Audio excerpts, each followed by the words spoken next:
Hi guys, আসসালামু আলাইকুম। আপনারা সবাই কেমন আছেন? আশা করি সবাই অনেক ভালো আছেন। আমরা অনেক ভালো আছি। আজকে আমরা তৈরি করে দেখাবো চট্টগ্রামের ঐতিহ্যবাহী শুকনো মাংসর রেসিপি। এখানে গরুর অনেকগুলো সলিড পিস নিয়ে নেওয়া হলো, প্রায় 5 কেজির মতো। তারপর আদা বাটা, রসুন বাটা, পেঁয়াজ বাটা আর সরিষার বাটা দিয়ে সব গরুর মাংসের মতো সব মশলাগুলো দিয়ে দেওয়া হচ্ছে এক এক করে। সব মশলাগুলো দিয়ে ভালোভাবে মিক্স করে নিতে হবে। এখানে বেশি পানি দেওয়া যাবে না। হাত ধোয়ার সময় যে পানি লাগে ওই পানিটাই শুধু দেওয়া হবে। একটু পরে আপনাদেরকে দেখিয়ে দিব। এই যে শুধু একটু পানি দিবেন, না হলে কিন্তু হবে না এগুলো। তারপর চুলায় বসিয়ে দেওয়ার পর চুলার আঁচ মিডিয়াম লোতে রাখতে হবে।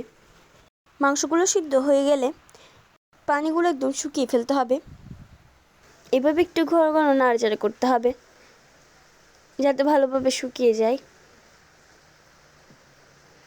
এই তো একটু ঠান্ডা করে নেব নেড়ে চেড়ে চুলা থেকে নামিয়ে। মাংসগুলো চুলা থেকে নামিয়ে ঠান্ডা করার পর সিলভারের থালিতে বা প্লেটে করে চুলায় বসিয়ে দিবেন। বসানোর এভাবে মিনিমাম 2 দিন চুলার উপরে দিয়ে শুকাতে থাকতে হবে। 1 ঘন্টা 2 ঘন্টা পর পর নেড়ে দিবেন। চুলা একদম ছোট করে দিবেন।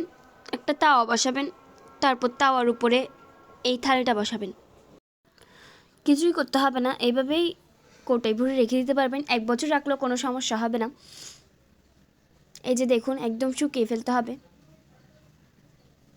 এখন সবগুলো কৌটোতে ভরে ফেলবো। এই যে কৌটোতে ভরে রেখে দিব।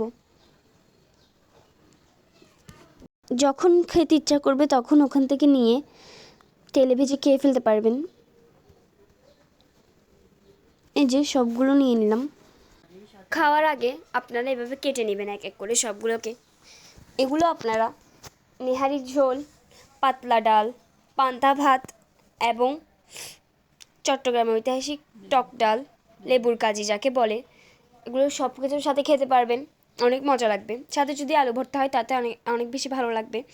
এখন আমরা সবগুলো তেলে দিয়ে দিচ্ছি। তেল দিয়ে ভালোভাবে ভেজে নিতে হবে। ভাজা হয়ে গেলে আপনারা পরিবেশন করতে পারবেন যে কোনো খাবার দিয়ে, ভাতের সাথে। এখন একটি প্লেটে তুলে নিব।